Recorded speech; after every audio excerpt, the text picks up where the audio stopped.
Қоңыраттың бір бұтағы, қаз аяқты көлеген.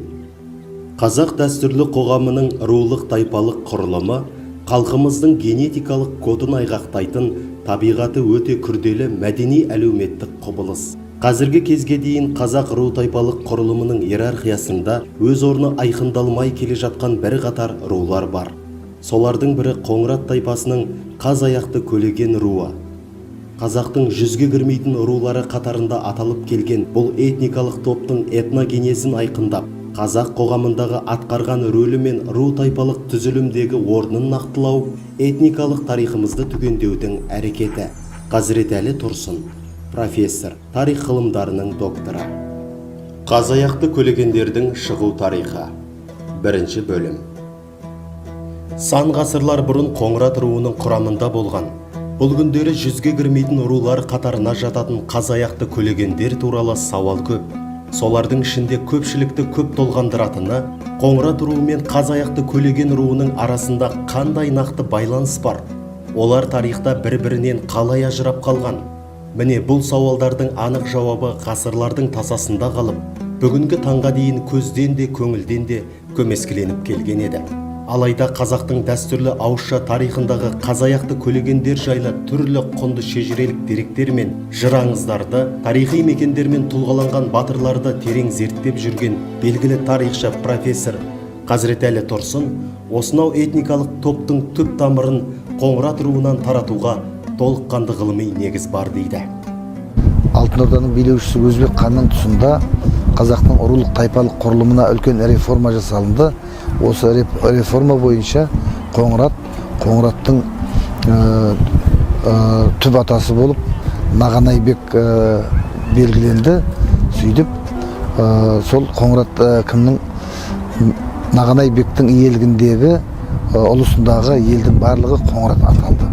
Міне Нағанайдың 30 ұлы бар еді деген бұл жаңағы тектік шежірелік туыстық нәрсе емес. Бұл сол Нағанайдың ұлысына біріккен 30 руды, 30 атаны білдіреді. Ғалымның айтуынша Нағанай бектің басқаруындағы осы 30 атаның арасында Қоңыраттың бір бұтағы ретінде қаз аяқты көлеген руы болған. Оған дәлел болатын құнды құжаттың бірі де бірегейі Құдайқұл баласы Айқынбай көлеген тегінің шежірелік жазбасы. Шежірелік жазба 19 ғасырдың соңында жазылған. Қаз аяқты көлегендердің жазба нұсқада сақталған алғашқы шежіресі болып саналады. Мұхтар Әуезов атындағы Әдебиет және өнер институтының қолжазба қорында сақтаулы тұрған бұл құжатта қаз аяқты көлегендердің шежірелік тізбегі былай өріледі. Қоңырат, Нағанай, одан Ұзынсопы, одан Қарақожа, Қарақожадан Дарақожа, Дарақожадан Аққожа және Атамқожа, Аққожадан Жауатар, одан Садақ, Садақтан Тайлақ, Тайлақтан Тыныбай, Шыныбай, Жаңабай және Кенжебай. Кенжебайдан қаз аяқты көлеген руы тарайды. Көлеген руы 4 атадан тұрады. Хангелді, Мамат, Аққара, Әлменбет. Міне осы қаз аяқты көлеген руы тарайтын Кенжебай батыр туралы ел аузында кең тараған әйгілі аңыз бар. Аңызды абыз ақсақалдардан тыңдап, алғаш рет қағазға түсіруші, әдебиеттанушы және өлкетанушы ғалым Қазыбек Тәжиев. Жалпы ел арасындағы аңыздарға, әңгімелерге қараған кезінде оңтүстік өңірді қалмақтар дейді, бірі жоңғарлар дейді, бірі ойраттар дейді, шабуыл жасаған кезінде жалпы осы сыр бойындағы халықтардың барлығы, Қаратау өңіріндегі халықтардың бәрі босып, Ташкент сағалап, Алқакөл Сұламаның бойын сағалап кеткен екен еді. Сондай топтармен бірінде кеткен Тайлақ деген кісі болған екен. Сол Тайлақ деген кісінің Тыныбай, Шыныбай, Жаңабай, Кенжебай деген батыр ұлдары болған екен. Сол Ташкент маңына қарай көшіп барған кезінде артынан барған жау Тайлақ төренің Тыныбай, Шыныбай, Жаңабай деген 3 баласын өлтіреді. Оның кенже баласы Кенжебай жаудың қолынан қашып кетіп, ағасынан айырылған Кенжебай сырды жағалап отырып тұрып, Мұрынқарақ тауының бойын сағалап отырып тұрып, қазіргі Алтынқұмнан шыққан Аққала қаласының төңірегіне келеді. Міне осы сыр бойына Аққалаға келеді. Аққалаға келген кезінде артынан қуып келген жыраулар Аққаланың халқын, мал мүлкін тонап, халқын тұтқынға түсіреді де Қарақ тауына қарай алып кетеді. Қарақ тауы деп отырғанымыз Арыс пен Отырар аудандары тоғысқан тұстан мен мұндалайтын Мұрынқарақ тауы. Бірнеше тау жоталарынан тұратын Мұрынқарақ талай аңыздарға арқау болған. Жаушылық заманда қарға тамыр қазақтың талайы Алқакөл бойын сағалап, осы Мұрынқарақты келіп қалқалаған. Қалың ел ежелден кие тұтқан. Бұқар жырау Ақтамберді сынды талай тарих тарландары жырға қосқан. Алатау сынды алпауыт батырлар қасыққаны қалғанша қорғап өткен әйгілі тау. Қош, сонымен Кенжебай туралы аңыз не дейді? Аққалада торға түскен Кенжебайларды Мұрынқараққа әкелген жау осы жерде тізгін тартып бірнеше күн аялдап әл жинайды. Содан соң ата қоныстары болған Алтайға қарай бет алады. Алтай тауына асар жердегі Өскеменнің өткеліне жеткенде өткел иесі олжалық айтқан жау сардарынан қомақты шыр сұрапты. Бұл өткелден өтуге сұралған өткел ақы. Масаттанған жау қолбасшысы қалағаныңды ал деп мәрттік танытады. Сонда өткел иесі бұл жолы сенен ақша емес адам алайын деп қалың топтың ішінде үш ағасынан айырылған өндірдей Кенже батыр мен өрімдей әлдебір қызға көзі түсіп, қалауым осы деген екен. Осылайша тағдырлары Алтайдың бергі жағында қалып, Кенжебай мен бойжеткен өткел иесінің малын бағып, қызмет қылып күн кешеді. Сондай күндердің бірінде оңтайлы сәт туындап, Кенжебай әлгі жерден қашып шығады. Қашып шығар кезінде жаңа қасында қыз айтады, Шөгірлі тауына барған кезінде Шөгірлінің белінде қарасаң бір үлкен ағаш көрінеді. Сол үлкен ағаштың түбіне барса, менің әкем сол жерде отырады. Соған барып айт, менің аман саулығымды айт. Арғы жағын әкемнің өзі біледі дейді. Ай жүріп, апталап жүріп, шаршап шалдық келген Кенжебай ағаштың түбіне келіп отырса, ешкім жоқ екен. Ол шаршағып шалдық келгеннен кейін қисайып жатса ұйықтап кетеді. Бір уақытта әй тұр-тұрлаған күн батып барады, қазақ күнмен таласып ұйықтамайды, тұр орнынан деп тұр-тұрлаған дауыстан оянса, 2-3 кісі екен. Сөйтсе ол қыздың әкесі екен.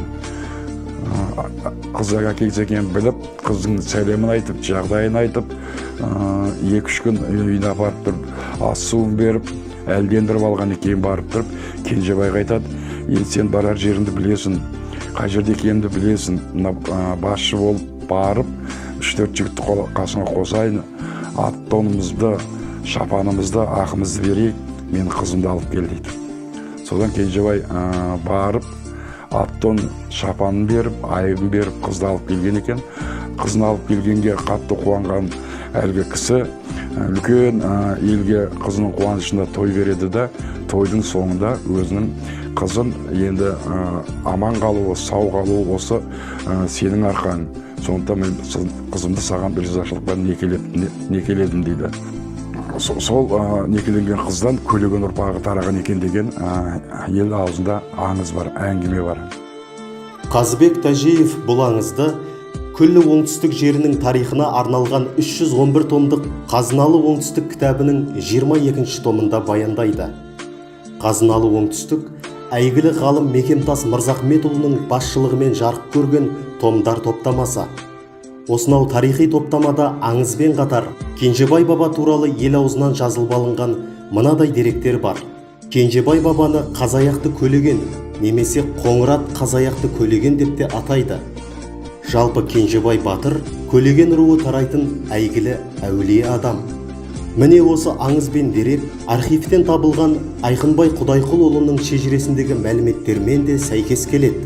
Енді осы аталған дәстүрлі ауызша және жазба деректерге сүйенсек, Кенжебай бабадан тарайтын Қазаяқты Көлеген руының Қоңырат тайпасының бір баласы екеніне көзіміз жетеді. Ал Қазаяқты мен Көлегеннің өзі кімдер? Неліктен бұлар қосарлама атаумен айтылады? Айқынбай Көлеген тегінің шежіресінде бұл сауалдың да жауабы бар. Қысқаша айтсақ, Кенжебайдың аңыздағы некелескен қалыңдығы, яғни бәйбішесі Ұлбикеден туған үлкен ұлының есімі Қазаяқты. Құдайдың құдіретімен аяғы қаздың аяғына ұқсап перделеніп туған соң, баланың есімі Қазаяқты деп аталған.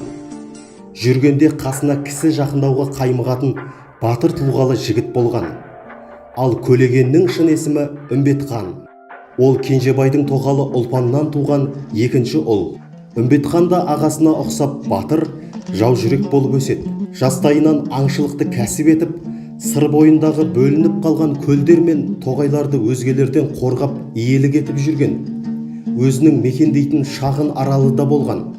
Міне осыдан кейін ел оны көлдің иесі, көл егесі деген жанама лақабаттармен атап, халық арасында оның есімі Көлеген атанып кеткен. Ал Үмбетхан есімі солайша ел есінен шығып қалған. Айқынбай шежіресіндегі бұл әңгімеден біз Қазаяқты мен Көлегеннің ағайынды бір туған бауыр екенін біліп, осы қос бауырдың есімі уақыт өте бір руды құрайтындығын түсінеміз. Шежіреде Үмбетханның көл иесі болып, нәтижесінде Көлеген этнонимі қалыптасқандығына да шүбә келтіргіміз келмейді. Өйткені қазіргі уақыттағы Көлеген арал деген тарихи мекен атауы да сол уақыттың еншісінен қалған болар. Аңызға арқау болған Кенжебай батыр 17 ғасырда өмір сүрген. Ал Кенжебайдан тамыр жалғайтын Қазаяқты Көлеген руының тарихи шындығы қалай бұрмаланып кете берген? Сананы сан саққа алып қашқан дәйексіз деректер неге көп? Бір деректе 100-ге кіргізбейді, ал тағы бір деректе Қоңыраттың құрамына қосқанымен төркінін Қоңыраттың басқа руынан шығарып, Қазаяқты Көлегендердің өзіндік рулық даралығын ескермейді. Осындай көптеген тиянақсыз мәселенің мәнін ашып, ата тегінің түп қазығын айқындау, ғасырлар бойы Қазаяқты Көлеген ұрпақтарының алдында тұрған парыз бен қарыздай міндет еді.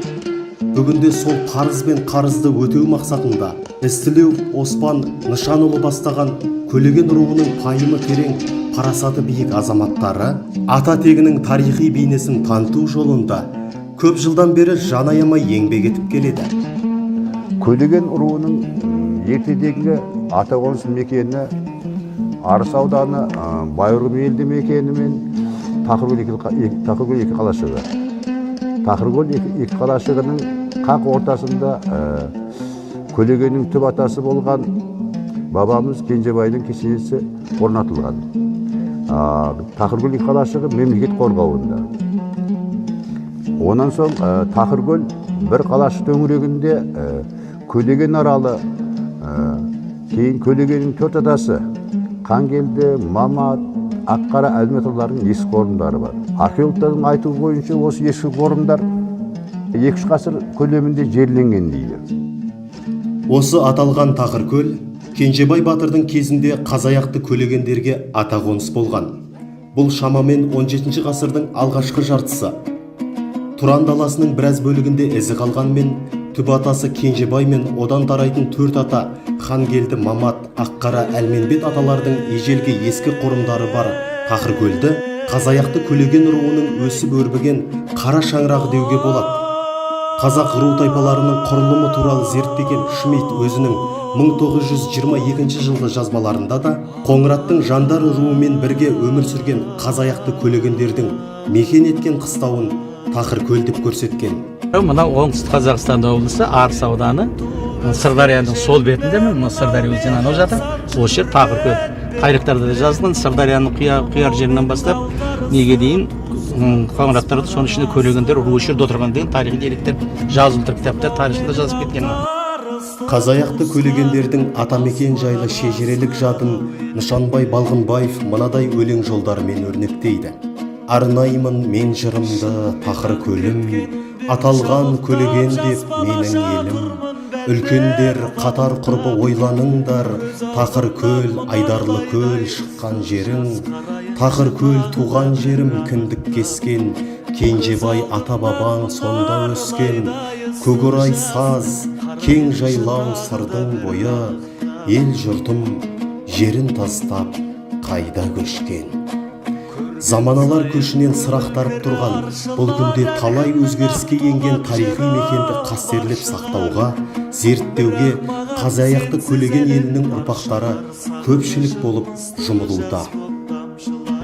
Бізде бір 4-5 жыл болып қалды сол ізденіп атқанымызды, аталарымыздың қайерде жатқанын аған бұрын бабаларымыз айтып кеткен аталарымыз. Содан осы жерден жаңағыдегі ізденіп тарихтарды аударып, мына Оспан деген інімізді жіберіп, бүкіл музейлерді Өзбекстан, Қазақстан, Қарақалпақстаннан іздеттіріп, тауып, ғалымдарға беріп, тексертіп жатырмыз осы жерде. Соны бұл жағымызды өзіміздің ағылетті бұна да келіп, осы жерде ізденгенбіз. Жаңағыда осы жерде 4 атасы бөлінеді дейміз ғой, Көлеген. 4 атасы бөлінеді дейді, сол 4-еуі жаңағыда бірінші Қангелді ата, үлкен баласы. Қоршалған қасында үй болған екен, жан-жағы қоршау бұзылмаған онша.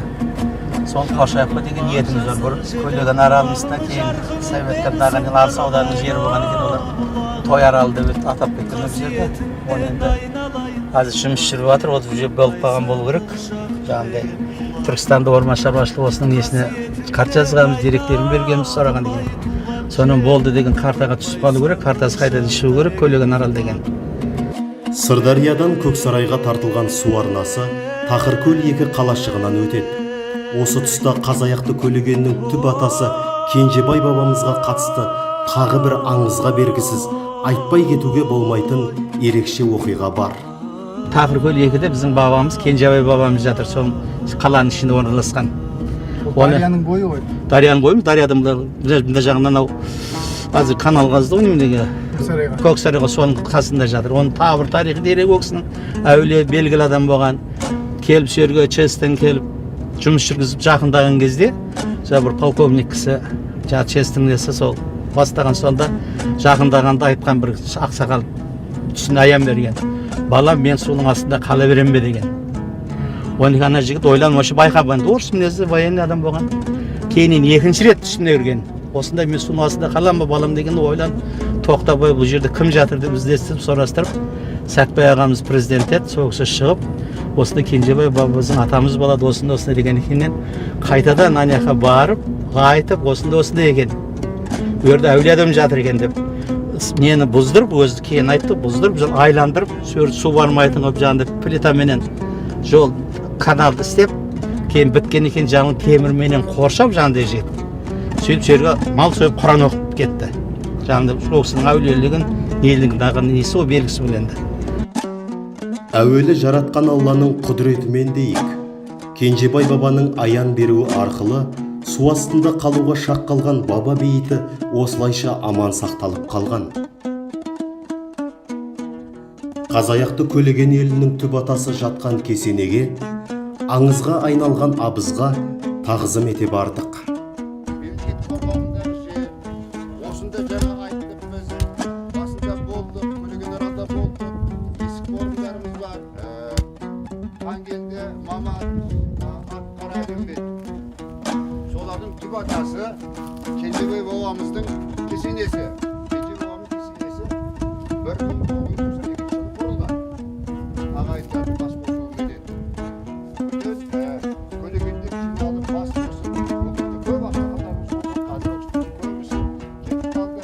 Шетелдің жағына сол кісілердің бастамасымен марқұм Мамыт ағамыз Жаңбыров ұйымдастыруымен елді жерді бойымен аралап жүріп Көлегеннің бірінші шежіресін жазып шығарған. 1992-де бастап 97-де аяқтаған. Тұр міне, Кенжебай баба ұрпақтары Қазаяқ Көлеген шежіресі деп баспадан шыққан. Міне бұл бәріміздің бар. Мамыт ағамыз, Жаңбыров ағамыз. Осы кітап жазғанша бізде метрге тұрдырып куәлігіміз жоқ еді. Көбіміз білмейтін шыққан тегімізді. Міне осы кісіміздің шыққан тегімізді анықтап, дәріптеп, көпке түсіндіріп берді. Оның үстіне осы оңтүстік өңірдегі біріншілер қатарынан сол шежірені жазған көп. Қалған ұрылар ол жазған жоқ еді. Бізден кейін барып қалған осы Қоңыраттың нелері ұрпақтары жазып бастады шежірені. Бастаманы бастаған осы марқұм ағамыз, Мамыт ағамыз. Көлеген елінің тұңғыш рубасы болған Мамытбек Жаңбыров жазған шежіреге де ширек ғасырдан асты. Ендігі бір міндет сол шежірені толықтыра қайта жазу. Сондай-ақ тарихи мекен Атақоныс Тақыркөл аймағына айшықты белгілер орнатып, мемлекет қорғауындағы Кенжебай баба кесенесін мәдени ескерткіштер қатарына қосу жұмыстары да қолға алынған. Аса көрнекті тұлғалармен, тарихи оқиғалармен, сонымен қатар халықтың рухани құндылықтармен байланысты орындарды киелі объект деп атаймыз. Міне осындай объектілердің қатарына Кенжебай ата кесенесін де жатқызуға болады. Ал енді ол объектіге тиісті мәртебе беріп, мемлекеттік тізімге алу үшін заңға сәйкес өзінің тәртібі бар. Яғни ең алдымен тарихи мәдени сараптама деген құжат бар. Сол құжатты жасау арқылы аталған объектіге мәртебе беріп, жергілікті маңызы бар тарих және мәдениет ескерткіші деген статус беру мүмкіндігі бар. Енді 2023 жылы мәдениет басқармасы арқылы облыстық бюджеттен өтінім беріп отырмыз. Осы өңірдегі 100 ескерткішке тиісті мәртебе беріп, жергілікті маңызы бар ескерткіштердің қатарына енгізу мақсатында. Егер осы ұсынысымыз қаржылық қолдау тапқан жағдайда, аталған кесенені жергілікті маңызы бар ескерткіштердің мемлекеттік тізіміне енгізуге ұсынатын боламыз. Қазаяқты Көлеген елінің түп атасына және одан тарайтын аталары мен ежелден мекен еткен алтын бесік тарихи қонысына тоқталдық. Мәні зор, мазмұны терең тарихтың тағы бірі Көлегендердің баһадүр ұлы, қазақ халқының тұлпар мінезді, қыран қанатты перзенттерінің бірі Өтейұлы Бәйменбет батыр жайында болмақ. Қоңырат Өтейұлы Бәйменбет батыр. 2 бөлім. Заманы жаугершілікте өткен халқымыздың тарихын ақтарсақ, қуанышынан қайғысы басым түскен оқиғалар көп. Ел жұртын аман сақтап, мамыражай өмірде ұстаған хандар саусақпен санарлық. Сондай хандардың бірегейі әрине Абылай хан. Абылай ханның заманы елдің бірлігі босамаған, даласы жаудан азат, төңірегі мен терезесі тең, абыройы беделі биік, қазақтың ең бір дәуірлеген кезеңі болды. Мұндай мәртебе хан Абылайдың сара саясатымен ғана емес, оның айналасына жиылған кілең жаужүрек қаһарман батырлардың да ерлігімен жүзеге асты. Сондай ірі тұлғалардың арасында Қоңырат Көлеген елінің туын көтеріп, қолын бастаған Өтейұлы Бәйменбет батыр да бар. Осы Көлегеннің ішінде батырлар да шыққан, билер де шыққан, олар да зерделеніп жатыр. Соның ішінде айрықша атап өтетін Өтейұлы Бәйменбет батыр. Ол осы Өтейұлы Бәйменбет батыр Қожа Ахмет Яссауи кесенесіне жерленген, Абылай ханмен замандас өмір сүрген, сол қазақтың сол жоңғарға қарсы қаншама шайқастары болды. Сол шайқастарға белсене араласқан тұлға. Бұл кісінің есімі Қожа Ахмет Яссауи кесенесінде жерленген қазақ халқының ел билеген хандары, билері мен батырлары, игі жақсылары деген үлкен мемориалды таблоның 160-шы тізімінде Қоңырат Бәйменбет батыр Өтейұлы 1683-1770 жылдар аралығында өмір сүргендігі жазылып тұр. Бұл кісі біздің ата-тек кесте бойынша 7-8 бабамыз екендігін айғақтайтын естеліктер Қожа Ахмет Яссауи кесенесінің музей қорында сақтаулы. Қожа Ахмет Яссауи кесенесіне сүйегі қойылуы қазақтың ондаған билері мен сандаған батырларының ішінде таңдаулы тобына ғана бұйырған мәртебе. Сол топтың ішінде Бәйменбет батырдың да есімі аталуы, оның шын мәнінде Абылай хан құрған мемлекеттің әрі қайраткері болғанын айғақтаса керек. Әскер басшысының бірі ғана емес, тіпті ханның кеңесшісі дәрежесіне дейін көтеріліп, кесенеге сол себептен жерленген деген деректерді алға тартады батырдың бүгінгі ұрпақтары. Менің кең жасырға айтатыным, ешқандай қайғылы сөз айтпаңдар. Өткен кеткенің барлығын жақсылығын айтыңдар. Бір жарым жаңа ауырмашылық күндер болған адамдар ондайды ұмытыңдар айтудан. Айтатын өсиетім сол. Бұл даңқты Өтейұлы Бәйменбет батырдың 7-ші ұрпағы Абылай Нарбаев атамыздың таспаға түскен соңғы бейнесі. Бақилық болған атамыздың рухын Алла рахмына бөлесін. Батырдан қалған ұрпақтың бәйтерегіндей боп, 100 жасаған қазыналы Абылай атадан Өтейұлы Бәйменбет туралы құнды қолжазба дерек қалды. 24 беттен тұратын тарихи қолжазба Қожа Ахмет Яссауи кесенесінің мұрағатына берілген.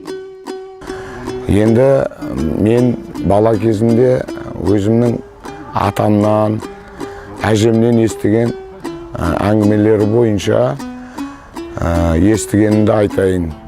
Ол заманда бұндай жаңағы батырларды, бұндай жаңағы Абылай ханның тұсындағы жүрген сұлтандарды, батырларды айтуға болмайтын кез болған біздің заманымызда. Сонда жай ақырын атамыз, Босымбек деген атамыз бар еді. Сол кісі бала кезімізде өзі шай ішіп отырғанда, сол кезде айтып отыратын, осы бабаларыңды ұмытпаңдар. Абылай ханның қолбасшыларының бірі болған, өте бай, дәулетті азамат кісі болған деп, әрі батыр болған деп. Шындығында Өтейұлы Бәйменбет батыр жайында тарихи дерек өте аз. Бұл күнде басқа да ұрпақтары бас қосып, баба рухына тағзым етіп, батырға қатысты жәдігер жинауда. Өтейұлы Бәйменбет дейтін жаңағы батырымыз болған Абылай ханменен жаңағы соның әскер басшысы болды. Одан кейін кеңесшісі болып осы Түркістанда жерленген деген әңгімелерді шешемізден естіп отыратынбыз, анамыздан. Мұны қазірше 3 естелік менде кеп тұр. Атам айтқан, әжем айтқан деген әңгімелердің есіменен. Бұл кісілер өзі ұрпақтары бүкіл Қазақстанның оңтүстігінде, мына жағы Жетісай, мына жағы Шұбар, Шымкент, Шардара, Бөген, жан-жаққа тарап кеткен ғой. Енді жағыдай жәдігерлерді іздестіріп жатыр. Алдағы уақытта қолға түскен деректерді әкеп қорға тапсыра беретін болады. Өз қолдарыңызбен жазылған бұл көбейді. Бұл да өте құнды, өйткені бұл жерде шежіренің сызбаларын көріп тұрмын. Бізде өздеріңіз білесіздер, мынау Яссауи кесенесі, кесене маңында жерленгендер тізімі деген бар ғой. Сол біздегі негізгі мақсат осы анықталған тұлғалар туралы деректерді жинақтау, арнайы әр тұлғаға қатысты өзі папкілер дайындалған. Мына беріп отырған жазбаларыңызды сол папкінің ішіне қоямыз. Сонымен бірге әрі қарай ғылыми зерттеу жұмыстарында осы жазбаларыңыз былайша айтқанда ғылыми айналымға енгізіледі.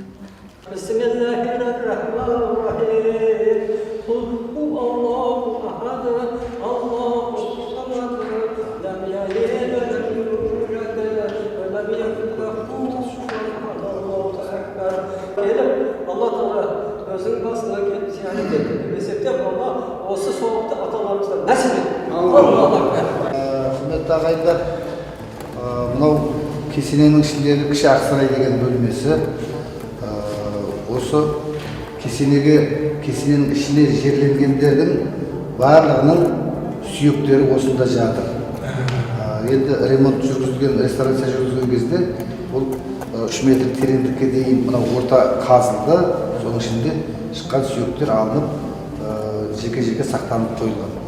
Енді мына құлпытастар сол ненің үстінде тұрған, әрқайсысының зираттың үстінде тұрған ғой. Бірақ түрлі жағдайлармен бұлар бір-бірімен ауысып кетті. Сонымен қанша сүйек шықты, ол кімнің сүйегі, оны ешкім ажыратып бере алмайды сол кезде. Мынау жерде құлпытастары тұр, ал осының астында 1999 жылы жаңағы кесененің ішінен шыққан сүйектер әрқайсысы жеке-жеке қағаз коробкаға салынып, осының ішіне қойылды. Енді уақыт келген кезде жаңағы ол сүйектерге генетикалық сараптама жүргізіледі, сонда анықталатын болады. Енді тізімде бар, мүрдесі қайда деп осы кесенеге келгендер сұрайды. Соған жауап ретінде айтып отырғанмын. Бәйменбет туралы көп нәрсені айта беруімізге болады. Соның ішінде бір нәрсені айтайын деп отырғаным, Абылай ханның төңірегінде болған қазақтың қанша батырлары, билері болды. Ал ол батырлардың, билердің арқасында тұтас бір ел тұрды. Міне, сол Көлеген деген үлкен елден шыққан жаңағы Өтеуіл Бәйменбеттің сол тарихтағы орнын айтамыз. Демек, ол жалғыз өзі емес, оның арқасында тұтас ел тұрды. Ол ел Көлеген, Кенжебайдан тараған Көлеген ұрпағы. Өтейұлы Бәйменбет батыр Көлегеннен тарайтын 4 атаның екіншісі Мамат бабаның ұрпағы. Тарихи деректерде Бәйменбет батырдың тегі Қоңырат деп көрсетіледі. Бұның өзі Қазаяқты Көлеген руының орта жүз Қоңырат тайпасынан тарайтындығын білдіреді.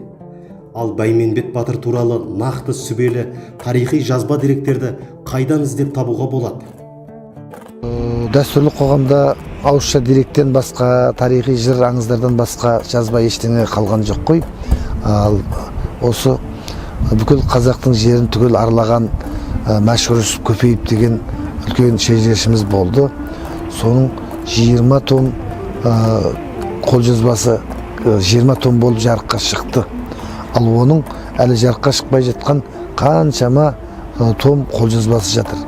Міне, бұл Мәшһүр Жүсіпке байланысты ғана. Ал осындай ел ішіндегі шежірелерді, аңыз әңгімелерді жинақтаған қаншама құжаттар бар.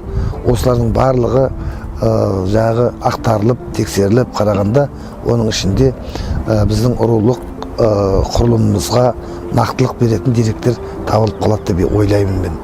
Сонымен Өтеуіл Бәйменбет ол басы ашық Қоңырат, соның ішінде Көлегеннен шыққан батыр екендігі. Мәшһүр Жүсіп деген кісі негізі қазақтың шежіресін жазған адам. Жалпы. Соны іздеп тапсақ, соның ішінен бәлкім керекті тауып қалармыз деген үміттеміз. Бұлайымша ел арасында жоқ. Бұл өткені бұл кісі Абылай ханның бір көрнекті қолбасшылардан бірі болған ғой. Сол енді Мәшһүр Көпеевтің Абылай хан бөлімінен іздесек, сөйден бәлкім бұл кісі туралы дерек табармыз деген үміттеміз. Сарғайған тарих парақтарын әлі де ақтара түсуді, дәстүрлі шежірелерді қопара қазып зерттеуді қажет еткенімен, басы ашық бір ақиқат Бәйменбет батырдың тегі Қоңырат тайпасының Көлеген руынан шыққандығы. Тайға таңба басқандай осындай тарихи ақиқаттан соң, Қазаяқты Көлеген руын Қоңыраттан таратпауға, жүзге қоспауға себеп бар ма? Иә, бір ғана айтулы батырды аргумент ретінде қолдану әсте жеткіліксіз. Жалпы бұл мәселені Оспан Нышанұлы бастаған зерттеушілер түп тамырынан өңіліп, түбегейлі терең зерделеген болатын. Қазаяқты Көлеген руының жүзге қосылмай қалу себебі. 3 бөлім. Енді біз Көлеген руының шығу тарихына келетін болсақ, неше жүз жылдан бері тек қана орта жүздің Қоңырат тайпасының көрші қолан қоян қолтық араласып өмір сүріп келуде. Ұлы жүз, орта жүз, кіші жүз тайпаларының Қоңыраттан басқа тайпа немесе руларын алдында кейінде оларын біргелікте отырмаған, қоныстанбаған. Қуғын сүргін ашаршылық әсерінен Өзбекстанға үдере көшкен Көлеген руы Қоңыраттармен бірге көшкен болу керек, себебі Өзбекстанда да соларын бірге барып қоныстанған. Көлегендер Өзбекстаннан тарихи отаны болған Қазақстанға квоталық көшіп келгенде де сол өзімен көрші қолаңда отырған Қоңыраттармен бірге көшіп келіп, бірге қоныстанған. Иә, тарих солай дейді. Сонау 1380 жылдардан бастап Нағанай бекке тиесілі Қоңырат ұлысының құрамында Қазаяқты Көлеген руы да болған дедік. Бұл Алтын Орда билеушісі Өзбек ханның тұсында еді. Ал Өзбек хан заманынан бертін келе Өзбекстанға өтіп кеткен Қазаяқты Көлегендер жүзге кірмейтін рулар қатарына қалай қосылды? 1380 жылдардан бері қарай қаншама уақыт өтті, қаншама сапырылыстар болды. Қазақ тайпалары бірнеше мемлекеттік құрылымдарға бірікті, ауысты, түйісті. Осындай кезде жаңағы қазақтың ру тайпалары біріне бірі қосылып жатты, бірінен ажырап жатты. Міне осындай аласапыран кезінде мынау бір қатар тайпалар, рулар сол өзінің түпкі негізінен ажырап қалған. Енді сол Қоңыратпен бірге көшіп қонып жүрген көлөгөндөр оларды мынау кейбір ауызша деректерде жүзге кірмейтіндердің қатарына қосып қойған деректер бар. Бұл тұжырымға өзек болған негізгі дерек 1875 жылы Бұхарада 500 данамен басылып шыққан қазақ тайпаларының тарихы деп аталатын Сайдақ қожа Жүсіп Қожаұлының жазбасында кездеседі.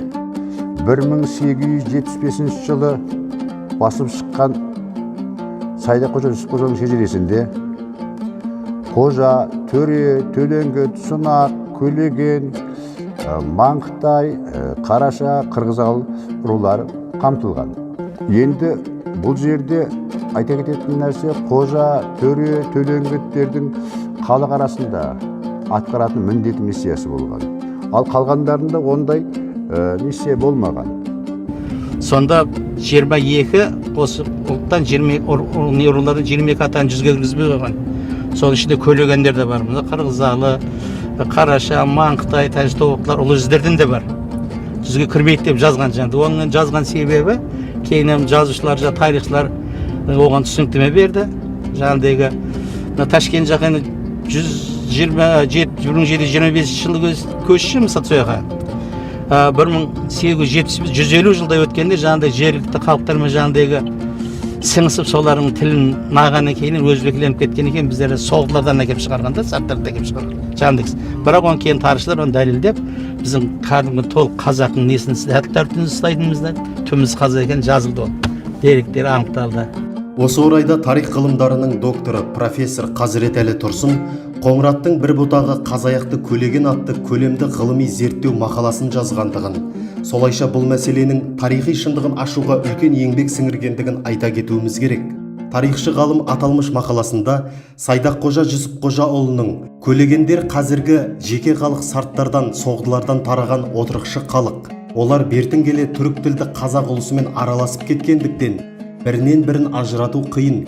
Тек қана оларда сарт ұлысының әдет ғұрыптары мен аздап тіл ерекшелігі сақталған деген тұжырымын атап көрсетіп, оның өрескел қателік екендігін дәлелдейді. Сайдақ қожа Ташкент төңірегіндегі сартақыланған өзбек көлегендердің тұрмыс салты әдет ғұрпының мысалына сүйеніп отыр. Ал қазақ арасында Қоңырат құрамындағы көлегендер дәстүрлі қоғамның салтына сай рулық қатынастарды, соның ішінде 7 атаға толмай қыз алыспау салтын берік сақтап қалған. Автор мұны мүлде ескермейді дейді Қазіретәлі Тұрсын. Бұл енді Сайдақ қожа ол жерде қандай дерек негізге алғанын өзі білер. Дегенде сол қазіргі қазақтың ру тайпалық таксономиясы сол Сайдақ қожаның жүзге кірмейді деген руларының барлығын басқа рулардың құрамына кіргізіп қойған. Демек бұл жерде Сайдақ қожаның дерегінің нақты емес екендігін танытады. Міне сондай деректердің ішінде мына жүзге кірмейтін рулардың ішінде Көлегендер айтылып қалған.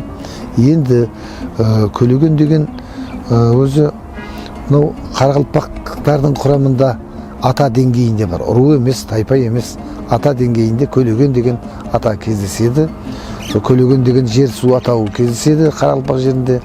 Ал дәл осы сияқты Көлеген атауы және соның этнониміне қатысты жер атаулары біздің мынау Арыс өзенінің бойында, Арыс өзенінің құярлығында, Сырдарияның жағасында Көлеген арал, Тақыркөл деген сол көлегендердің ата қонысы ретінде айтылып жатады.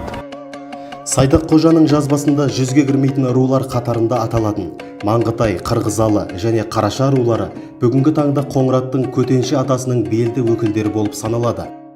Алайда олар Сайдақ қожа шежіресінде жазылған деректерге тіпті назар аудармай, Қоңырат руының құрамына қалай қосылған? Сайдақ қожа дерегі негізсіз болса да, тарихта қалған таңба емес пе? Ендеше негізсіз тұжырыммен неге күреспеген? Ал қазаяқты көлегендер әлі күнге дейін Қоңыраттың құрамына қалайша ресми түрде қосыла алмай келеді? Оған енді бас себептер деп айта алуымызға тағы болатын шығар. Жаңағы Маңқытай, Қараша қырғызалылардың, мәселен Көлегеннің де халық арасында атқаратын міндеті миссиясыз болмағандығы жөннен болуы мүмкін. Немесе мынау осы аталмыш рулардың отбасы санының көптігінен өз уақытында өз тайпасының құрамына еніп кеткен болуы мүмкін деп айта аламыз. Ал Көлегеннің еңбек алуы келетін болсақ, осы жоғарыда келтірілген Маңғытай, Қырғызалы, Қараша руларының отбасымен салыстыратын болсақ, өте аздығына куә боламыз. Біз өзі Аттөбелінде ғана аз ғана шағын румыз. Отбасымыздың аздығы шеттеп қалуымыздың негізгі себебі деп айта аламыз. Қазақ арасындағы бірқатар этностанушылар Көлегенді жүзге кірмейтін рулар қатарында атағанда, Сайдақ Қожаның ғана дерегіне сүйеніп келді. Жүздеген жылдар бойы шындықтай қалыптасып кеткен Сайдақ Қожа Жүсіп Қожаұлының тұжырымдары түбегейлі жойылатын уақытта жеткендей. Себебі соңғы кездері індетіп іздеу барысында тарихта Сайдақ Қожа Жүсіп Қожа дейтін ғалымның да, оның еңбегінің түп нұсқасының табылмауы да көңілге үлкен күмән ұялатып отыр. Ғалымдардың айтуы бойынша осы шежіренің түп нұсқасы сақталмаған архивте деген күмән сөздер болған. Осының түбіне жету үшін осы 2023 жылдың 6, 7, 8, 9 май күндері Бұқара, Набайы облыстары менен Ташкент облысында болдым. Бұқара қаласында болып, сол 1875 жылдарда баспахана болмағандығын мамандарын сұрап анықтадым. Онан соң келіп 9 май күні Ташкент облысына келіп, Ташкент облысының жаңа Шыршықта өмір сүрген соңғы уақытта Сайдақ Қожа деген жазбаға сүйеніп отырып іздедім. Именно жаңағы 9 май күні Қатара күнінде естіледі, еске алу күнінде. Барлық үлкен кісінің барлығы сол қорымдар, қабірстандарға барады. Сөйде талай ақсақалдармен жолығып, Шыршықта, Қыбырайда, Қожа-Қожаның жерлерде жолығып, сол кісі туралы сұрадым. Ақырында біз барып, кімнің Жүсіп Қожаның несін таптық, қабірін таптық, Сайдақ Қожаның әкесінің жазылған. Сол кісінің шежіре кестесін көрсек, Сайдақ Қожаның ұлы болмаған ол кісінің. 5 ұлы болған, 5-еуінде атсыздан басталған, Сайд ғайындан басталады. Керек етсеңіз сәлден кейін оның суретінде кестесін қолдарыңыз көрсете аламын. Содан біз ойға келдік, Бұқарада баспахана болмаған 1875 жылы, онан соң Сайдақ Қожа өмір сүрмегеніне де Шыршық, жаңа Қыбырай, Қожа-Қожаның жерде. Бұл бір халықтың, рулардың арасында іріткі салу үшін Қызылдардың іріткісі деп түсіндік.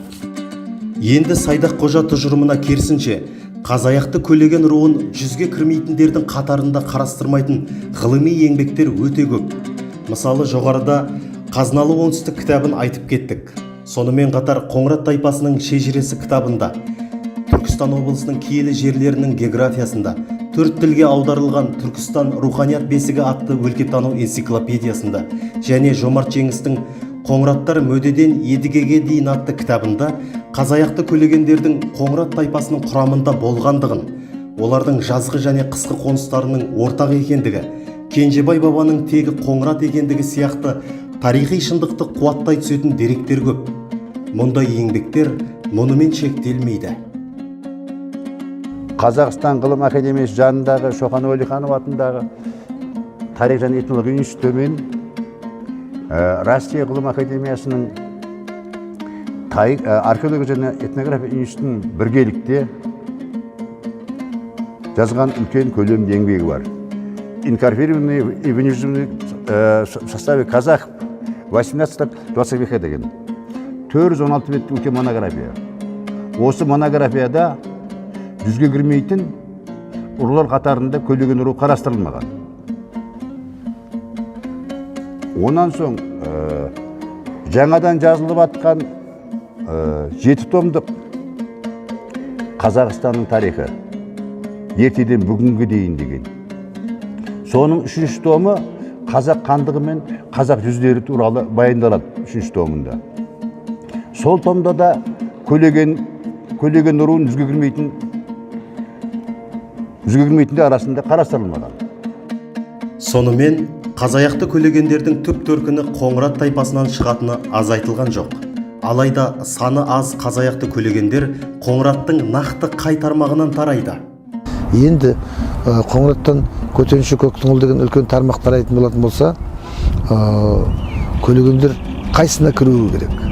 Бұл жерде айтайын деп отырғанымыз, бағанағы Нағанайдың 30 ұлы деп отырмыз ғой, 30 ұлы, ол 30 ұлды білдіреді. Демек, Көлеген де мынау Көтерінші көктің ұлынан бөлек өз алдына жағы 30 ұлдың бірі болып Нағанайдың ұлысының құрамына кірген. Ал енді мынау Айқынбай Көлеген деген шежіреші қарияның жазып жағы әдебиет және өнер институтының қолжазбаларына тапсырып кеткен шежіресі бар екен, қысқа ғана нұсқа. Осы деректің өзінде, ең көне деректердің бірі осы болып есептелінеді. Соның өзінде мынау Көлегенді Қоңыраттан, Нағанайдан бері қарай таратып келтіреді. Бұл енді шежірелік тізбегі, басқасы бәрі де келіп жатады. Міне осылайша Қазаяқты Көлеген руының тарих сахнасындағы орнын нақтылау үшін зерттеуші ғалымдар жан-жақты ғылыми ізденістерге барып, қисынды дәлелдерге сүйеніп, тарихи факторларды терең зерделеді. Мұның ішінде біз тілге тиек етіп үлгермеген тағы бірнеше ғалымдардың ғылыми еңбектері де бар. Нәтижесінде Қазаяқты Көлегендерді Қоңыраттың бір бұтағы деп тануға толық негіз қалыптасты деп айта аламыз. Қорыта келе сол негіздің ең басты 3 дерегін атап өтер болсақ, біріншіден, Қазыналы оңтүстік кітабында жазылғандай, Кенжебай бабаның Қазаяқты Көлеген немесе Қоңырат Қазаяқты Көлеген деп көрсетілгендігі. Екіншіден, Құдайқұлұлы Айқынбай шежіресіндегі Қазаяқты Көлегеннің Қоңыраттан тарайтын нақты тізбегі және Үмбітхан есіміне көл иесі, көл егесі деген жанама аттар таңылып, Көлеген атауы қалыптасқандығы, сондай-ақ осы күнгі Көлеген аралының атауы сол уақыттың еншісінен қалғандығы. Ал үшіншіден, Өтейұлы Бәйменбет батырдың Қожа Ахмет Яссауи кесенесіне жерленген құрметті тұлғалар қатарында тегі Қоңырат болып көрсетілгендігі. Міне осы 3 дерек Қазаяқты Көлегеннің Қоңыраттың тайпасынан шығатындығына өте құнды дәлелдер болып табылады. Көлеген руы Түркістан облысының Шымкент қаласы, Жетісай ауданы, Мақтаарал ауданы, Шардара ауданы, Арыс аудандары мен Өзбекстанның Жызақ облысының Фарс ауданы мен Нұрат аудандарының тұрғылықты мекен еткен. Қазақстан мен Өзбекстанның басқа аумақтарынан тұрғылықты, отырғылықты Көлегенді болмағандығы баршамызға аян. Осы жоғарыда келтірілген дәлел-деректермен біз айта аламыз Қоңырат пен Көлегендердің тығыз байланысты болғандығын. Қазаяқты Көлеген руының ұрпақтары бүгінгі таңда 4-ші бөлім. Көлеген деген үлкен ел, үлкен әулет. Мынау қазақ боламын десең әуелі руыңды, тайпаңды айт дейді ғой. Ру тайпа ол қазақтың жағы төлқұжаттық рәміздерінің біріне айналған. Сондықтан да Көлегендердің өзінің түп атасы Қоңырат екендігін танып, біліп, сол өздерінің шежірелерін соған сәйкес зерделеп жатқаны қуантарлық нәрсе. Құдай қаласа, бұл жөнінде деректер алдағы уақытта кеңінен таратыла беретін болады деп ойлаймыз. Кенжебай бабадан тарайтын Қазаяқты Көлеген руы Қоңыраттың кенже баласындай. Бұлай дейтін себебіміз жасқа байланысты емес. Араға ғасырлар салып, елдің соңынан өздерінің Қоңыраттың бір баласы екендігін тарихты ақтарып танып жатқандығынан болса керек. Әрі ат төбеліндей азғана елге кенже бала деген теңеу дәл қонатындай. Бүгінгі таңда Көлеген руы 4 атадан тұрады. Қангелді, Мамат, Аққара, Әлімбек деген. Негізі шоғырланып орналасқан жері жаңада айтып өттім. Осы Түркістан облысының Шымкент қаласы, Жетісай, Мақтаарал, Шардара, Арыс аудандары мен Өзбекстанның жаңағы Жызақ облысының Фарс ауданы мен Нұрат ауданы дедім ғой. Олар кейін кешегі квотаменен тарихтан көшіп келді. Көшіп келген уақытында да осы Жетісай төңірегіне, Шымкент төңірегіне көшіп келді. Ал аздап квотаменен көшкендері бар, Петропавлға, Қостанайға дегендей. Олар енді некен саяқ енді көбіміз. Қазіргі уақытта осы жаңағы айтылған әңгімем сол. Шымкент қаласы, Жетісай, Мақтаарал, Арыс, Шардара, кейінгі уақытта Сарыағашта бар. Осы жерде қазір тұрғылықты отырып жатыр. Алматыда бар, кейінгі уақытта осы бір 3-4 жыл көлемінде барғандар. Әртүрлі себептермен. Бірақ олар тұрғылықты емес. Тұрғылықты негіз жаңа алдыңғы айтқандарым. Отбасы саны қаншамаңыз бойынша 1000 басқа барып қалды Құдай қаласа. Бұл күнде ұлы өзеннің жалғасындай болған ұрпақтармен арайлап таң, жадырап күн, қуанып армандар, үлбіреп үміттері өсіп келеді. Ол балам Арыс ауданы Тақыр екінші қаласында орналасқан Кенжебай деген үлкен түп бабамыздың кесенесі балам. Мынау ішінде тұрған жатқан адамның қорымы. Заңғар Қазаяқты Көлеген елінің ең кішкентай батыры. Оспан атасынан ол өзінің ата тегінің Қоңырат тайпасынан тарайтынын, Кенжебай бабадан тамыр жалғайтынын естіп, сәби санасын рухани қазынаға байытып жүр. Тайдың тұлпар болады бапталғаны, адамның таусылған ба тәтті арманы, атадан ол ұрпақтан үлгі қалса, сол емес пе үміттің ақталғаны. Дүниеде бабадан асқан пір бар ма? Перзенттен артық сыры бар ма? Иман еткен елінің әр баласын, атаға асыл ұрпақ жалғанасың. Қазаяқты Көлеген шаңырағында шат шадыман, той думан барқамасын. Қазаяқты Көлеген жұрағаты өсіп өркендеп, Қоңыраттың ғана емес, дүйім қазақтың саны мен сапасын арттыра берсін. Әрбір ұрпағы кешегі асылдың сынығы Абылай Нарбаев ақсақалдай текті болмысымен дараланып, 100 жасқа жете берсін. Жаратқан ием, оса тұрған көпшіліктің тілеуі қабілет. Еліме елеулі, қалқыма қалаулы, жүрген жерде әмірлі болсын. Өзі өліп, үмірлі, шүмірлі, перзентті болсын, несібелі болсын. Өмір жастары ұзақ болсын. Өмірлеріне ешқандай жаманшылық, ауырмашылық, сәтсіздік болмасын. Отанында үлкен жақсылық, құт береке, мол несібе ұзақ өмір болсын.